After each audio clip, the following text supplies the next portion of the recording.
नमस्कार, स्वागत है आप सभी का विकास लेक्चर में।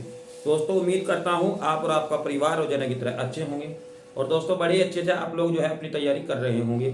दोस्तों, आज की वीडियो में हम बात करेंगे 10th क्लास भौतिक विज्ञान के पार्ट नंबर 2 को लेकर। दोस्तों, अगर इससे पहले वीडियो आपने नहीं देखा है तो प्लीज़ सबसे पहले जो है डिस्क्रिप्शन बॉक्स में मैंने जो है आपको इसका लिंक दिया हुआ है, क्योंकि वहाँ पर दोस्तों उस वीडियो में मैंने केमिस्ट्री के बहुत ही इंपॉर्टेंट क्वेश्चन बताए हैं।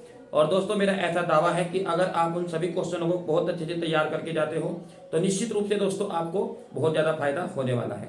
ठीक है, तो अगर आपने वो वीडियो नहीं देखी है तो प्लीज़ उस वीडियो को जरूर देखिएगा, उससे आपका केमिस्ट्री का जो कॉन्सेप्ट है वो क्लियर हो जाएगा। ठीक है दोस्तों, और आज की वीडियो में मैं बात करूंगा भौतिक विज्ञान को लेकर।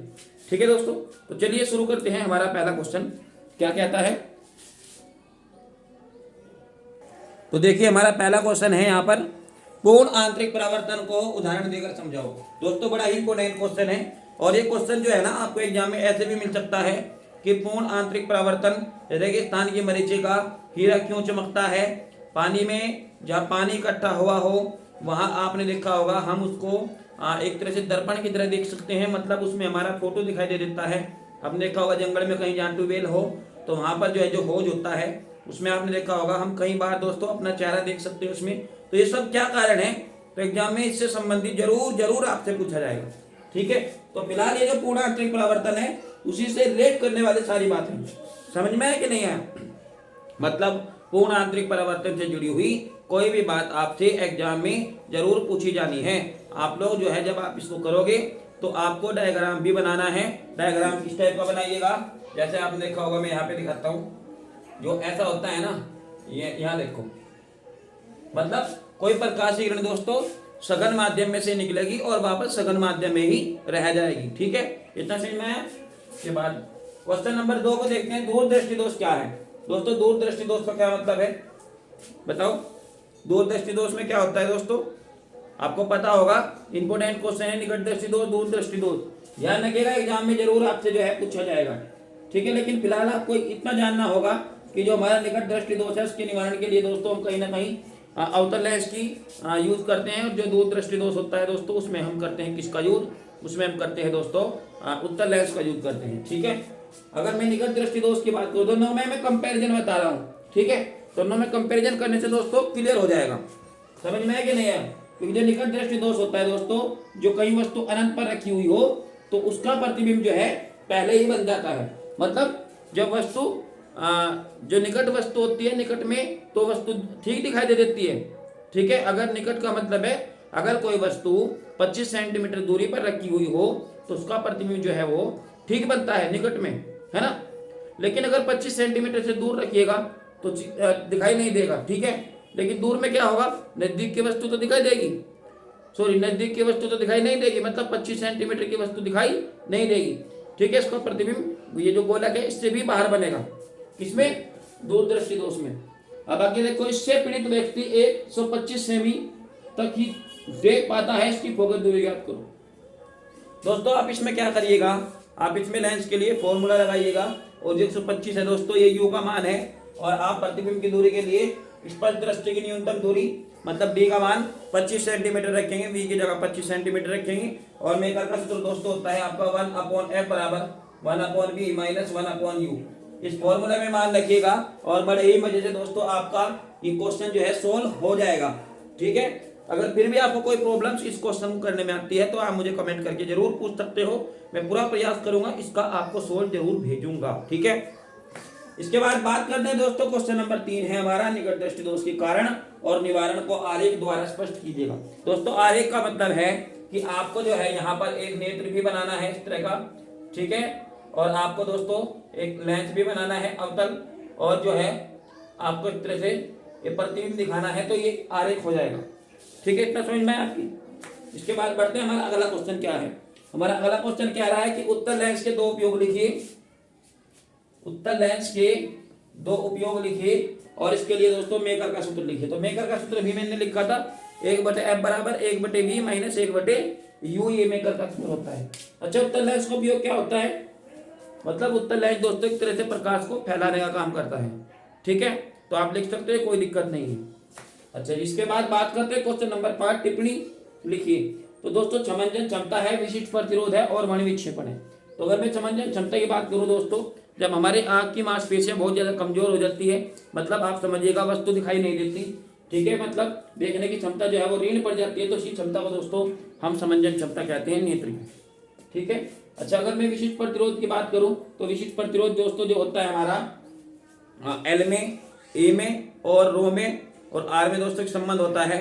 क्या होता है? रो बराबर एल अपॉन, ठीक है, आर और एल अपॉन ए, ये फॉर्मूला होता है दोस्तों। इसका डेफिनेशन आप ऐसे बनाइएगा कि अगर लंबाई 1 मीटर या 1 सेमी हो और दोस्तों क्षेत्रफल, अनुप्रस्थ काट का क्षेत्रफल 1 वर्ग सेमी या 1 वर्ग मीटर हो, तो जो आर होता है वो रो के बराबर हो जाएगा, मतलब इस तरह से। ठीक है, ये डेफिनेशन इसको लिख लीजिएगा। अच्छा, वर्ण विक्षेपण क्या होता है? वर्ण विक्षेपण क्या होता है? वर्ण का मतलब दोस्तों कलर से, विक्षेपण का मतलब होता है विक्षेपित हो जाना। यानी कि जब हम प्रिज्म पर श्वेत प्रकाश आपतित कराते हैं ना, तो वो 7 रंगों में डिवाइड हो जाता है, और 7 रंगों में डिवाइड होने की क्षमता को दोस्तों हम क्या कहते हैं? वर्ण विक्षेपण क्षमता, वर्ण विक्षेपण क्षमता जो है कहते हैं। ठीक है, इसके बाद बात करते हैं दोस्तों, एक बल्ब पर 220 वोल्ट और 60 डब्ल्यू लिखा हुआ है, इसमें बहने वाली धारा और प्रतिरोध का मान ज्ञात कीजिएगा। दोस्तों यहाँ पर मैं आपको फॉर्मूला बता रहा हूँ, P बराबर VI। ध्यान रखिएगा, आपको जो है एग्जाम में ऐसा क्वेश्चन जरूर देखने को मिलेगा जिसमें बल्ब वगैरह का जिक्र होगा, या फिर दोस्तों कई बार बल्ब की कार्य विधि संरचना, या फिर विद्युत स्त्री यानी कि विद्युत जो प्रेस होती है, इलेक्ट्रिक प्रेस, उसके बारे में भी क्वेश्चन जो है बन जाता है। लेकिन ये क्वेश्चन बहुत ज्यादा इंपॉर्टेंट है। देखो यहाँ पर दोस्तों P का मान है आपका 60 और V का मान है 220 और I का मान दोस्तों आपसे निकालने के लिए क्या रहा है?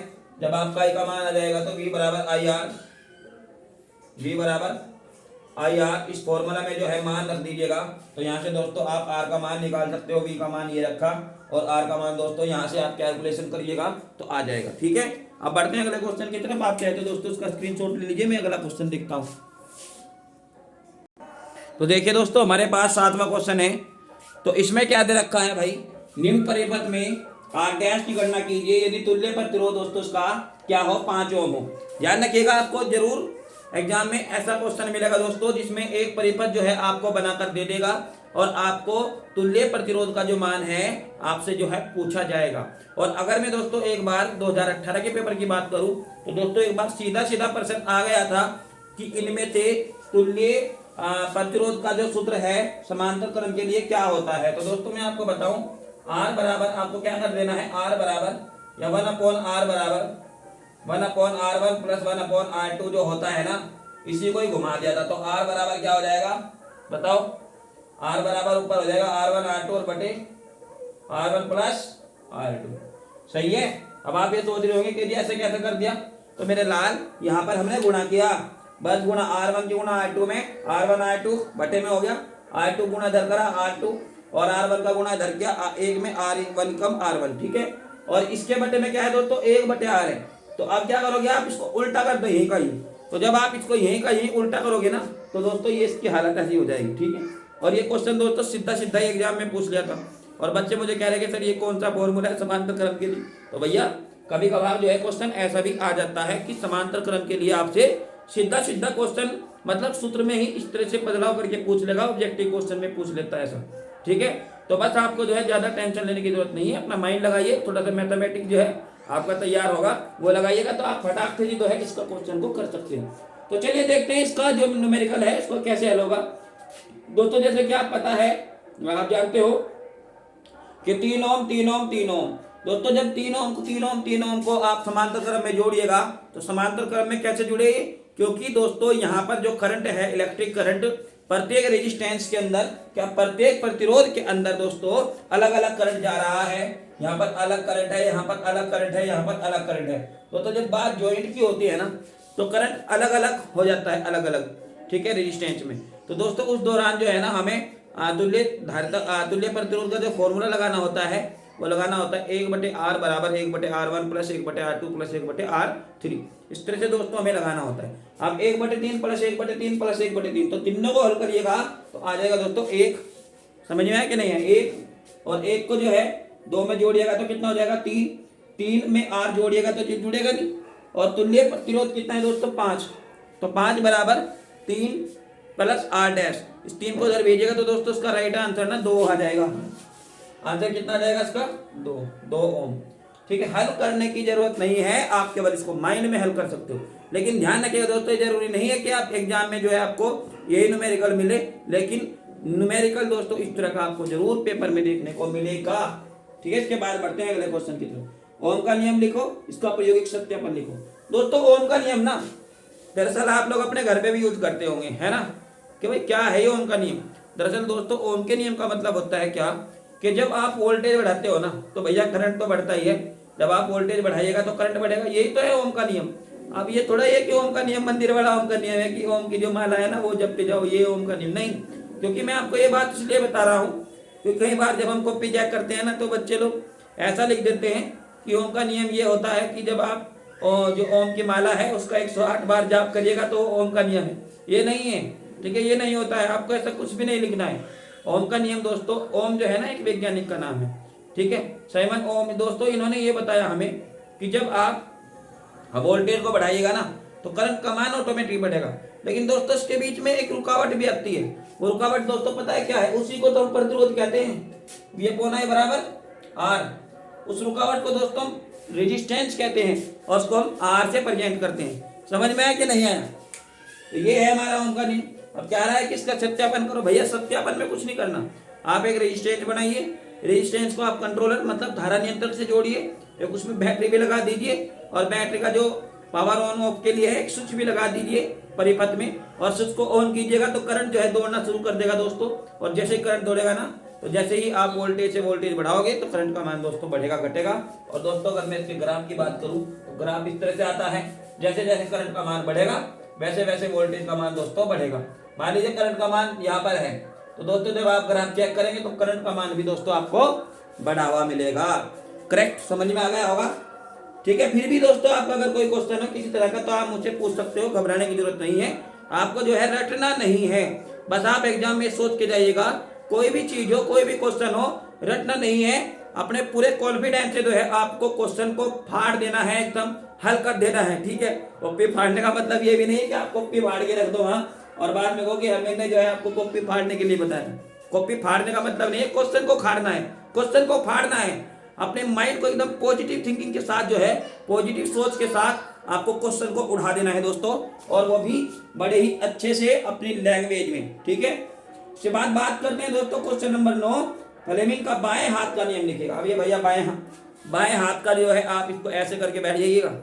ठीक है, जाके कक्षा में जो टीचर साथी जो है ना जो आपका परीक्षा ले रहे होंगे ना वो भी सोचेंगे कि यार ये बच्चा करना क्या चाहता है, कहीं मुझे उठाने का तो प्लान नहीं बना रहा है। ठीक है, आप अपना जो है हाथ ऐसे करके बैठ जाइएगा और हाथ का जो है बना दीजिए चित्र, ये लो भाई, सही है। जैसे जो बंदूक होता है ना बंदूक का मिसाइल, तो टीचर की तरफ मत कर देना, कहीं वो उल्टा सीधा ना समझ पाए कि कहीं बेचारा जो है अपनी कुर्सी से भी ना उठे, तो आप उनकी तरफ इशारा मत कीजिए, अपने हाथ को जो है ऐसे करके बैठ जाइए और बना दीजिए फ्लेमिंग का बाएं हाथ का नियम। दोस्तों बड़ा इंपॉर्टेंट है, इसमें दोस्तों आपको दिशा भी दिखानी होती है, बल की दिशा, करंट की दिशा, चुंबकीय क्षेत्र की दिशा, ये भी दोस्तों आपको वहां पर दिखा देना है। ठीक है, इसके बाद बात करते हैं चुंबकीय फ्लक्स। दोस्तों अगर मैं चुंबकीय फ्लक्स की यहाँ पर बात करूँ ना तो चुंबकीय फ्लक्स भाई क्या होता है यह समझते हैं इसको भी, तो मैं इसको मिटा दूं थोड़ा सा चुंबकीय फ्लक्स के बारे में। दोस्तों चुंबकीय फ्लक्स होता है हमारा फाई बी जो होता है ना, ठीक है, फाई बी जो होता है वो दोस्तों BA cos थीटा की होता है। दरअसल मान लीजिए कोई पृष्ठ है, इस पृष्ठ से होकर जो चुंबकीय बल रेखाएं जा रही है ना, बस वही तो है हमारा, वही क्या है हमारा, वही दोस्तों हमारा चुंबकीय फ्लक्स होता है। क्या इस तरह से आप डायग्राम बना सकते हो, ये हो गया जी, हो गया क्लियर। उसके बाद देखो क्वेश्चन नंबर 10, एक समान चुंबकीय क्षेत्र में रखे चालक के सिरों पर लगने वाले बल का परिकलन कीजिएगा। दोस्तों एक समान कोई चालक है, ये एक समान चुंबकीय क्षेत्र रख दीजिए और इसके अंदर कोई चालक रखा हुआ है, चालक की लंबाई दोस्तों मान लीजिए L है, तो F बराबर QUB L sin थीटा दोस्तों ये आ जाएगा आपका। ठीक है, इसका हल निकल के आ जाएगा, इसका फॉर्मूला दोस्तों आपसे सीधा सीधा पूछा गया है इस क्वेश्चन में। कई बार दोस्तों लॉरेंज बल के बारे में भी आपसे जो है यहाँ पर पूछ लिया जाता है, तो लॉरेंज बल भी दोस्तों आप बता सकते हो क्या। ठीक है, और दोस्तों आपको मैं अगर बताऊं एक बार, कभी कभार आ जाता है प्रत्यावर्ती धारा या विद्युत चुंबकीय प्रेरण, तो दोस्तों इसमें क्या होगा, अच्छा हमारा एक छूट गया है क्या, अच्छा धारावाही परिनालिका के बारे में नहीं बताया। दोस्तों धारावाही परिनालिका का मतलब होता है कि अगर आपके पास कोई गत्ता वगैरह हो उसको मोड़ दीजिएगा और मोड़ के इसके ऊपर जो है तांबे के तार लपेट दीजिए और उसको स्वतंत्र रूप से लटका दीजिए। ठीक है, उस तार में जो है आप इलेक्ट्रिक करंट भेजिएगा। तो दोस्तों जैसे ही आप उसके अंदर इलेक्ट्रिक करंट भेजिएगा ना, तो दोस्तों उसकी डायरेक्शन हो जाएगी आपकी, एक उत्तर दिशा में रुकेगी, एक दक्षिण दिशा में रुकेगी। बस कुल मिला के समझिएगा कि एक चुंबक की तरह व्यवहार करेगा। और इसी सिस्टम को कहते हैं दोस्तों धारावाही परिनालिका। क्या कहते हैं? धारावाही परिनालिका का मतलब होता है क्या कि अगर आपके पास कोई गत्ता वगैरह हो, ठीक है, उस गत्ते के ऊपर आप कई फेरों में जो है तांबे के तार लपेट दीजिए। उस तांबे के तार में जब आप क्या करोगे, विद्युत धारा प्रवाहित करोगे और उसको स्वतंत्र पूर्वक लटका दोगे, तो ये एक प्राकृतिक चुंबक की तरह व्यवहार करेगा। मतलब इसका एक दिशा आपका उत्तर दिशा में ठहरेगा और एक दिशा इसका दक्षिण दिशा में ठहरेगा। क्लियर है इतना? तो इस तरीके से हमें धारावाही परिनालिका के बारे में जो है बता देना। ठीक है, तो 6 क्वेश्चन हमारा हो ही गया। इसके बाद बात करते हैं क्वेश्चन नंबर 11, प्रत्यावर्ती धारा और दिश धारा में अंतर लिखो। ठीक है, कभी कभार के क्वेश्चन भी जो है 1 या 2 नंबर का आपसे जो है एग्जाम में पूछा जा सकता है। अगर मैं प्रत्यावर्ती धारा की बात करूँ तो दोस्तों ये अल्टरनेटिव करंट होता है, और दिश धारा की अगर मैं बात करूँ तो डायरेक्ट करंट होता है। ठीक है, जरा इसको समझिएगा। जो प्रत्यावर्ती धारा होता है, तो प्रत्यावर्ती धारा होता है ना, यहाँ देखो एक बार,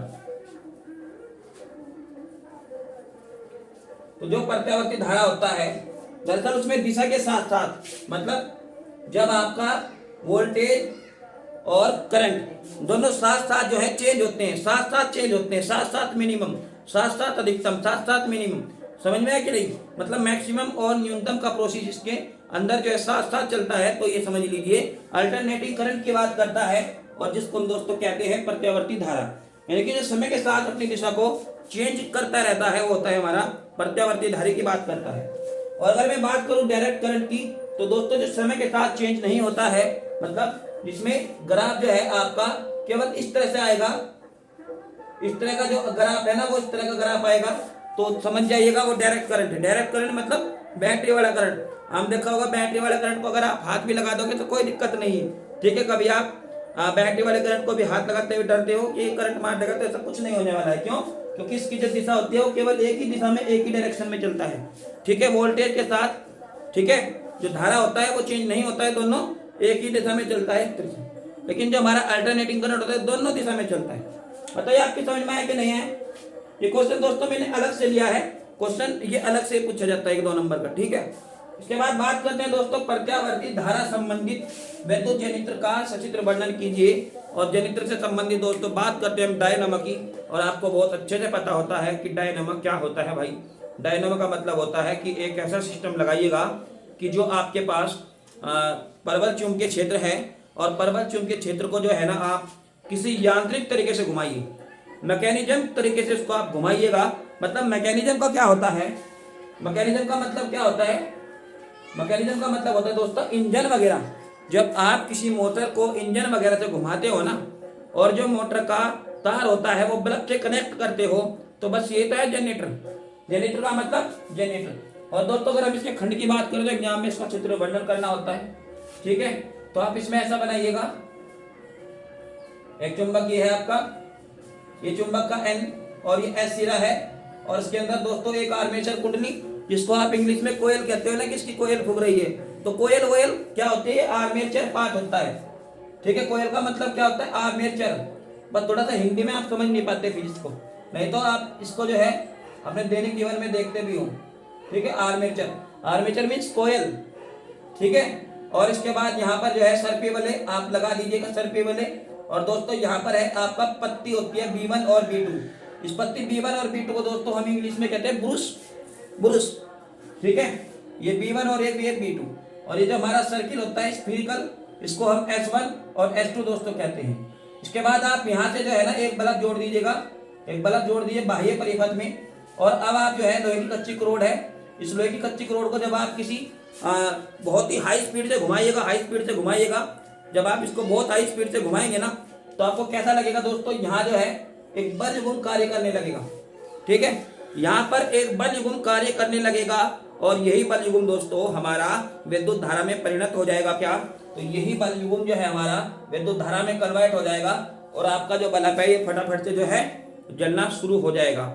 और इसी के साथ ही साथ दोस्तों मैं आपको बता देता हूँ, एग्जाम में आपको इसकी संरचना अलग लिखनी है, इसका सिद्धांत अलग लिखना है। ठीक है, बड़ा ही आसान क्वेश्चन है। जो मैं बात आपको यहाँ बता रहा हूँ, अगर आप उतनी बात को भी वहां पर लिखते हो, उतनी बात को भी जो है आप वहां पर बता दोगे एग्जाम हॉल में, तो दोस्तों आपकी मौज आ जाएगी। आपका जो क्वेश्चन है बहुत ही आसान हो जाएगा। चलिए मैं एक बार फिर से बताता हूँ। सबसे पहले आप सिद्धांत लिखिएगा। सिद्धांत में क्या होता है कि जब आप किसी बंद कुंडली को परवल चूम के क्षेत्र में रखकर, ठीक है, उसको स्वतंत्र पूर्वक घुमाते हो तो एक बल युग्म कार्य करने लगता है, और ये जब बल युग्म कार्य करता है तो यह बल युग्म जो है विद्युत धारा में परिणत हो जाता है। ठीक है, इतना लिखा, समझ में आ? ठीक है, इसके बाद आता है संरचना। संरचना में दोस्तों आप अलग अलग हेडिंग डालेगा। क्षेत्र चुंबक, यह एक प्रबल क्षेत्र चुंबक होता है एस एन और एस। ठीक है, इसके बाद हेडिंग डालेगा आर्मेचर। यह एक आर्मेचर कुंडली कोयल ए बी सी डी होता है, ए बी सी डी। ठीक है, इसमें लोहे की कच्ची रोड पर तांबे के अनेक तार जो है फेरों में लिपटे रहते हैं। कहीं मोटर की दुकान पे जाइएगा तो आपने देखा होगा जो मिस्त्री लोग होते हैं वहां पर तांबे को लपेटते रहते हैं। तो आप सोचते होंगे कि यार ये तांबे को तार को जो है गिन गिन के लपेटते हैं, ऐसा कुछ नहीं है। वे तार को एक आइडिया से ही लपेटते हैं, मतलब वेट के हिसाब से वो उस तांबे को जो है लपेटते हैं। ठीक है, तो समझ में आ गया आपकी? तो ये है सारा प्रोसेस। पत्ती ब्रूस B1 B2 बाह्य परिपथ दोस्तों इन सभी के बारे में है, लिख लेना। ठीक है, तो उम्मीद करता हूं दोस्तों आपको मेरा वीडियो बहुत अच्छे से समझ में आ गया होगा। फिर भी अगर आपका कोई भी क्वेश्चन दोस्तों आपके माइंड में हो, ठीक है, किसी भी तरह कोई डाउट हो, आप मुझसे कमेंट करके जरूर पूछ सकते हो। अगर आपका कोई जानकार, आपका कोई दोस्त, कोई मित्र भी 10th क्लास की फिजिक्स की तैयारी करना चाहता है तो उसके पास भी दोस्तों ये वीडियो आप शेयर कर सकते हो। और मैं बहुत जल्द इसका जो है 3rd पार्ट लेकर आऊँगा, जीव विज्ञान से संबंधित होगा दोस्तों। और मैंने आपको वीडियो के शुरू में बताया था कि जो इसका केमिस्ट्री का 1st पार्ट है इसके डिस्क्रिप्शन बॉक्स में आपको मिल जाएगा, तो आप वो वीडियो जरूर देखिए। इसमें आपको केमिस्ट्री के सभी डाउट जो है क्लियर हो जाएंगे। ठीक है, तो मिलते हैं अगले वीडियो में।